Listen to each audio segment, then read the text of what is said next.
Welcome to the League of Nerds comic book segment number 20. I'm John Cooney here to talk to you today about comics being released the 20th of June 2012. And by suggestion this week, I'm going to try to give you some more of my personal insights into the comic books that I'm reviewing rather than just the events that are happening within the comics. So let's start with DC this week and Before Watchmen Comedian number 1 of 6. And here's why I like it. So far, the first two books of the Before Watchmen have been well-told stories that have brought back really fond memories of the original Watchmen series, particularly with the match of Darwin Cook telling stories out of the past, which is one of his strengths. And I think with the Comedian book, we have a similar match with the pairing of Brian Azzarello with the Comedian, who's one of the darker characters from the series. Also from DC this week, we've got Birds of Prey number 10, and here's why I like it. It's been a fun ride with the Birds of Prey so far, with a well-written group dynamic between a strong cast of female characters and enough action to keep things moving along at a quick pace. Similarly, in Catwoman 10, I like Judd Winnick. He gets a chance to tell stories with some of his trademark wit and dialogue using one of DC's strongest non-powered females in a way that really builds the character and entertains the reader. Also out this week, Nightwing number 10. I like seeing Dick Grayson out on his own and really building himself into his own person rather than just a reflection of either Bruce Wayne or Batman, and in a solo book rather than his old Teen Titans days. And this gives the character a lot of more depth and strength. We've got Red Hood and the Outlaws 10, and I like Scott Lobdell. He can write these characters of Jason, Corey, and Roy in a way that has them playing off each other and showing the seedier side of some of their character flaws, and yet still keeps them likable. And in Supergirl number 10, you really get more of a fish-out-of-water take on what it would be like as an alien living among us with Supergirl than you get with Superman, and although it may seem counterintuitive, that really humanizes her more. From Marvel out this week, we've got Astonishing X-Men 51. Alright, I'm going to go out on a limb here and say it. I'm not a fan of this issue and the gay wedding of Northstar and his boyfriend Kyle.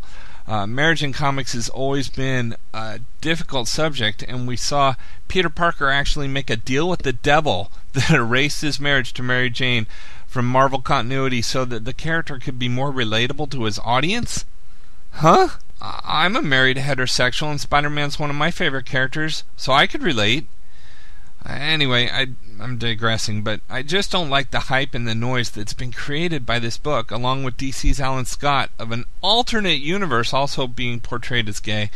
I think it takes away from the stories that we want to hear, and I'd much rather have the stories taking center stage rather than sexual orientation of the characters that are in them. Look, there are other comic books that I read, like X Factor, that feature prominent gay characters, but that's just an aspect of who they are, and I'd rather read a story about a superhero who happens to be gay than about a gay superhero, if you understand my distinction. I realize that part of this is the media that's blown it up out of the supposed intention of the publishers, and considering that comic books have always kind of been a fringe publication, I understand, but it's that very distance that have produced a culture for this audience. And I don't see the hyperbole as a necessary element for storytelling, and instead it's more of a distraction.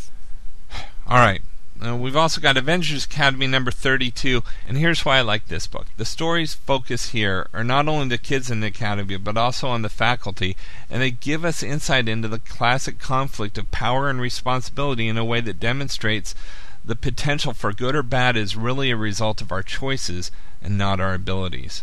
We've got Avengers Vs X-Men number 6. Here's what I like about this. This isn't a good versus evil conflict. This is a good versus good conflict of ideals that show us that disagreements don't always come down to right or wrong, but more often are differences in perspective. And this event gives us both views in a way that you can understand each side's motivation for their behavior. We've also got Avenging Spider-Man number 8. Here's why I like this. I like having an additional Spider title alongside Amazing Spider-Man each month that gives us a different story and some interesting guest appearances. I'm a big fan of the old Marvel team-up comics, and this book has that flavor to it. We've got Daredevil 14. Daredevil's always been a favorite character of mine, having a hero who had an apparent disability, even if he can otherwise compensate, has always intrigued me. And the dynamic of his lawyer by day, vigilante by night persona, and the inherent inner conflict that it creates. Depending on who's writing him, he can either be one of the most complex and complicated characters, or more lately he's been more free-spirited and fun-loving, and both of them work. We've got New Avengers 27. This continues the Avengers Vs X-Men storyline, and I've already shared my thoughts on that.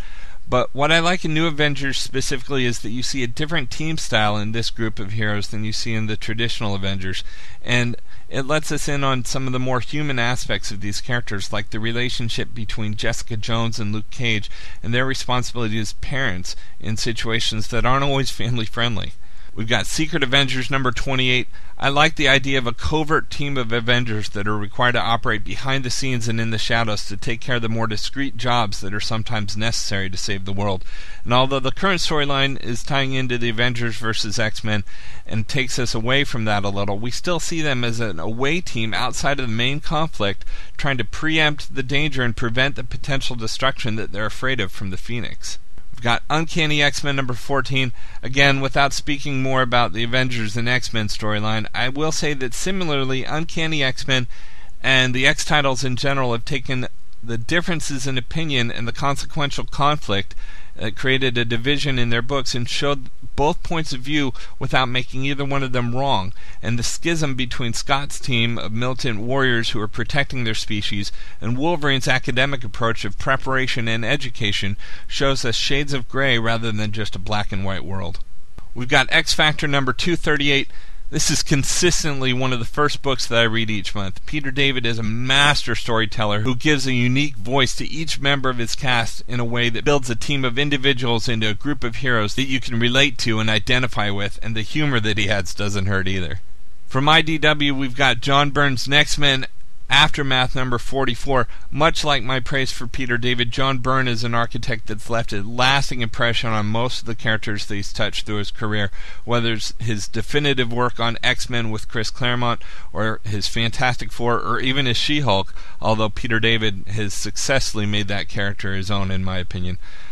So it's not surprising that his work on his own series, X-Men, feels both original and familiar at the same time, and you'll see his unique style in both his artwork and his story.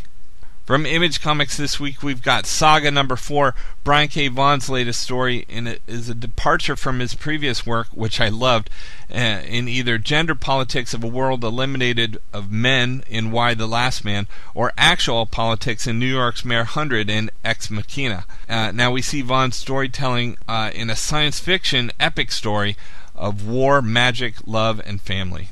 And finally, we've got Walking Dead number 99. I've talked a lot about this book before, and it's also one of the first books that I read whenever it's published, so we'll see which one I get to first this week.